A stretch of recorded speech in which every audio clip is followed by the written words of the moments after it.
Hello guys, it's Ryan Ho back in the video. Today we're talking about the Abyss Joal. This thing comes at around $2,000, actually $1,900. So this is their cheapest headphone, but obviously in the world of headphones, it's still pretty expensive. It is a premium headphone and it has a really nice build quality to go with it. It has a typical aluminum kind of cups, and then the headband's very well structured. It really does feel like a tank, and it's backed by a 10-year warranty, which is very interesting.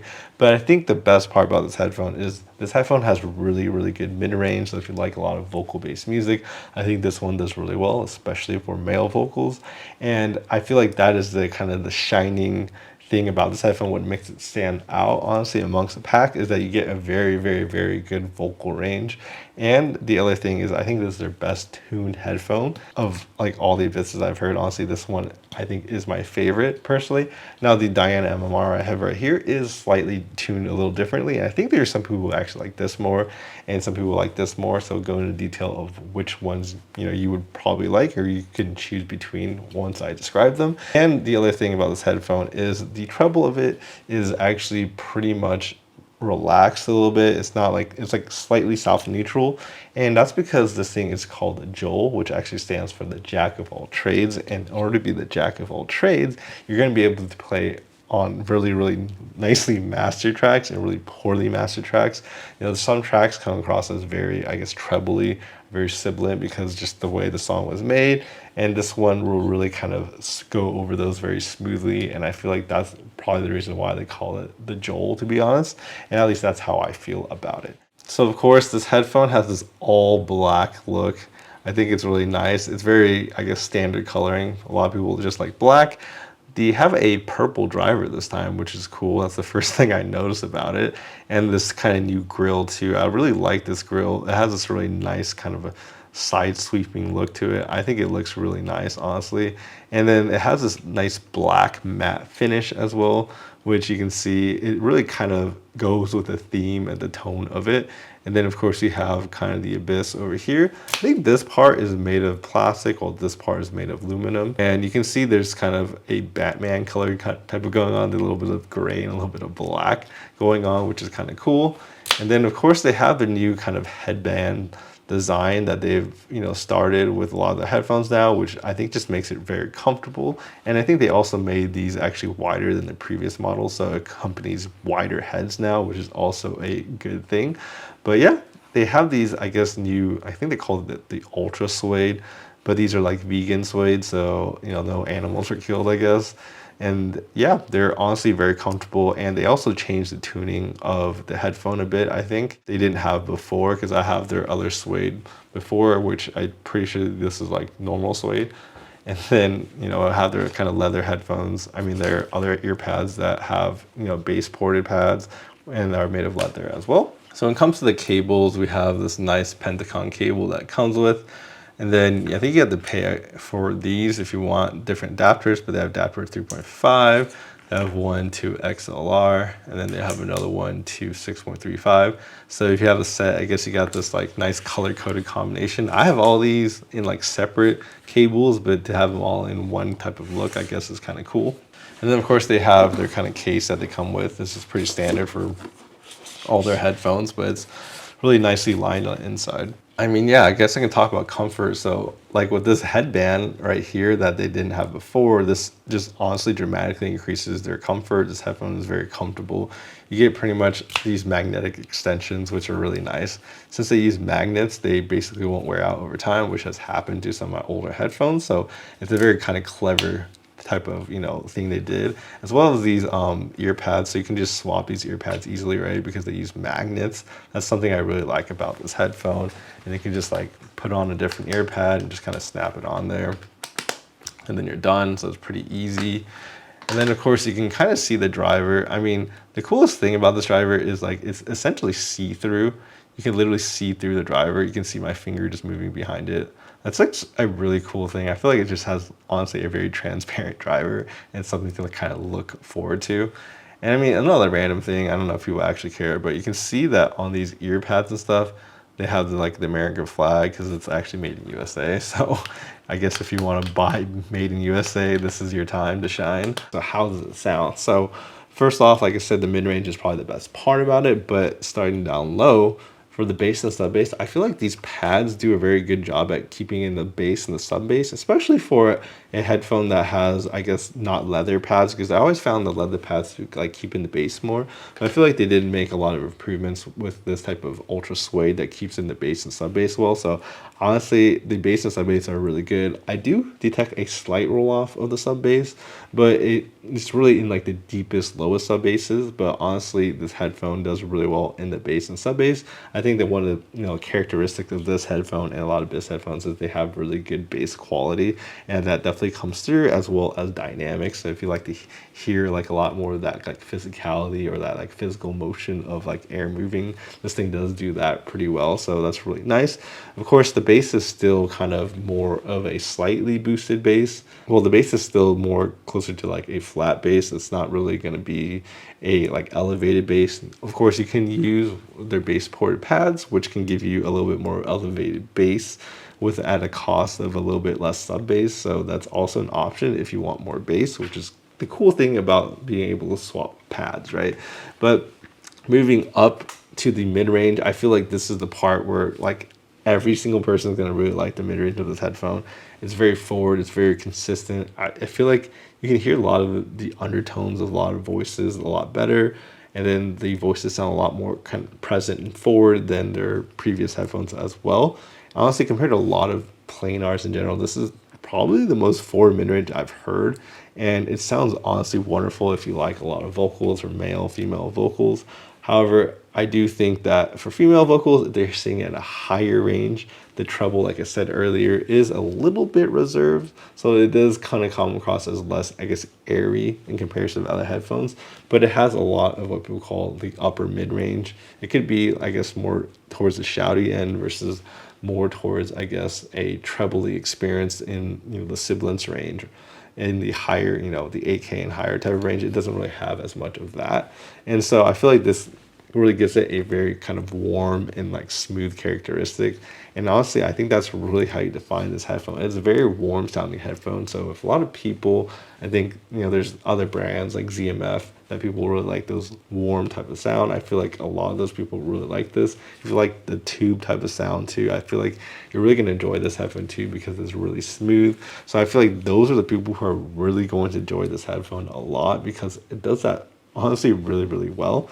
And then, of course, there's soundstage imaging. I find the imaging to be pretty good. It reminds me of the MR. It's pretty similar, honestly. So you can definitely tell where everything is. You kind of center and side positioning. I'd probably give it like, I don't know, like an 8 out of 10.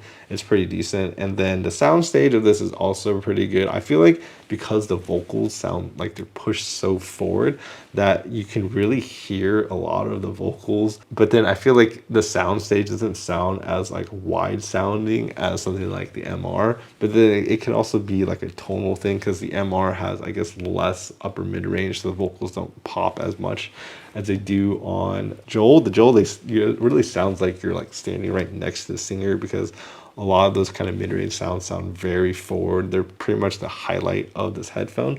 And so that, I feel like, does influence the kind of sound stage it has. But of course, you still get a nice kind of, around type of sound, but the vocals are, like I said, very central. And yeah, I feel like if I had to wrap with the sound, you get a nice smooth, like a nice warm type of sound, and a nice kind of mid-range focus sound. So I feel like this is a headphone that a lot of people are going to enjoy to just kind of listen to, chill. You can listen to any type of music on it, and you won't have to worry about it sounding bad. I feel like when it comes to a lot of high-end headphones, there's a lot of, I always say this, but a lot of people who have a lot of brighter type of headphones, and they think that's like a lot of detail. This one is, you get all the detail without the brightness. That could be slightly painful for your ears. At least that's how I find a lot of high-end headphones to be. This one is going to be one of the ones that are more warm sounding, and a lot of people are going to enjoy that, to be honest. Now, as promised, I will compare it to the Diana MR. So this one is more expensive at $3,000. So it's basically 50% more expensive than the Joal. And a lot of people are going to ask themselves, should I buy the Joal or should they buy the Diana MR? Now, the first thing is pretty obvious, is the difference in build. I mean, you can see that like the logo of Abyss is just honestly better on the MR. They actually like highlighted it a lot better, and it kind of stands out. And then you can also move down because this is also made of metal too. This is, I guess, made of plastic, but it does, make it a little bit lighter. And then you can see the logo. So the Abyss logo is actually like cut out. It's like 3D popping out of the MR, while it's kind of just etched in the Joal. So there's some, I guess, cost savings with the cheaper model. And then of course the cup, of course it has the kind of the circle, and then this one has the different inserts that you can kind of get with the different colors. So it has a little bit more, I guess, style and design, while this one is just a little bit more black. And then of course the Joal also has this a completely kind of, I guess, a textured finish versus this MR has a nice smooth finish. I do prefer the smooth finish, honestly, personally. And yeah, so build quality wise, I feel like they definitely pulled out the stops for the MR more than the Joal. Of course, the difference in build also led to a difference in weight, actually, which was pretty nice to see. But like when I first wore this headphone, I noticed it was actually a lot lighter than mine headphone, or I can at least tell. So the actual weight of this is 403 grams, which is lighter. And then the weight of the MR, put that down, it is 429 grams. So it is definitely heavier by almost like a little less than 10%, but it is definitely a heavier headphone. I can actually tell when I put it on. I feel like some of the, the plastics and some other design increases actually saved it on some weight. So it'll feel a little bit lighter for the Joal, which is always something nice to see, honestly. So of course, they both have different stock pads. So these ones, like I said, come with the Ultra Suede. The stock of the MR is the leather ones. So we have to talk about how that influences sound. So leather is always, at least in my experience, a lot more trebly forward, and the bass is also a lot more, I guess it keeps the bass in a little bit more, and the bass in the, I guess the attack of the headphone just sounds a lot sharper, versus the Ultra Suede soften things up a little bit, so the treble doesn't sound as forward and it sounds a little bit more tamed. And then the, I guess, doesn't sound like as, I guess, fast sounding as it sounds on the leather, personally, to me. And I feel like that is a difference. But when it comes to the actual tuning, the biggest difference in these headphones is honestly in, I guess, the upper mid range and the treble.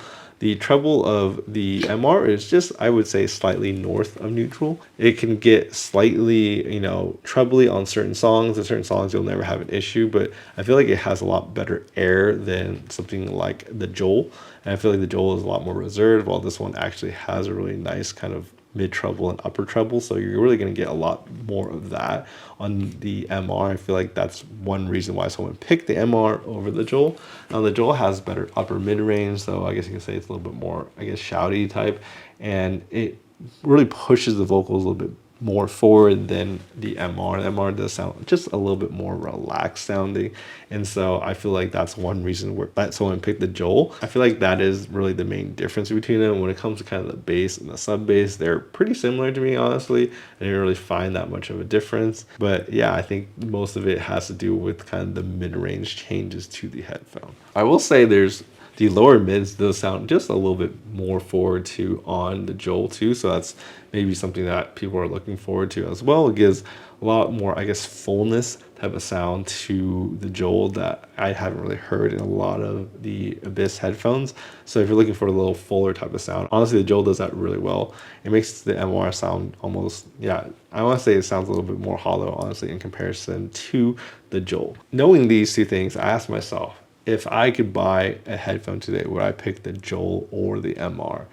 And I feel like I really think a lot of people are going to like that kind of mid-range push forward of the Joal. I feel like that in combination with the treble basically never going to harm you. I feel like the Joal is just a very easy, safe pick option. I feel like a lot of people pick that. The MR, on the other hand, does sound a little bit more complete, I guess, in the air. I feel like a lot of the treble and a lot of detail come across a little bit better on the MR. I feel like a lot of people would probably like that if you're looking for a lot more, I guess, detail-oriented sound. I feel like the MR does succeed in that. And so, for that reason, you would pick the MR.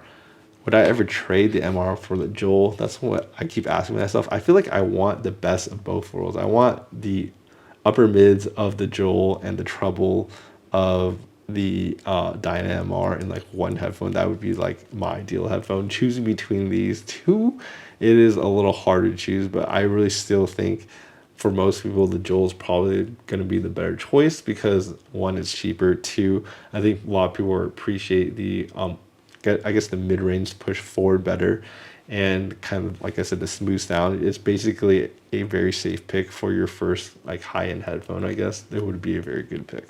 Anyways, I hope that helps you guys. I hope this review was useful. I did a lot of like pad swaps, I guess, between this and different headphones. So like, although I do keep saying this headphone is really smooth sounding, you could actually put on these leather pads on this one and the treble will actually come out. They sound very similar. So because you could do the pad swap, I feel like the Joal, you can get, you know, more of that sound out with the pad switch, which makes it closer to the MR, and, you know, the treble gets better. I feel like overall, because of that, this headphone is probably a little bit more versatile because of the change in pads. Because at least for me, when I experiment the change of pads, I can never really get the upper mid-range to sound as, I guess, forward as it does sound on the Joal, but I can get the treble to sound closer to MR. This treble definitely is never going to be the same emphasis like it is on the MR, but it can get a little bit closer, right? Anyways, if you guys are interested, I do have like full reviews on the MR and all the pads in detail that I've tried, if you guys, you know, are interested in that. But yeah, I'll see you guys in my next video.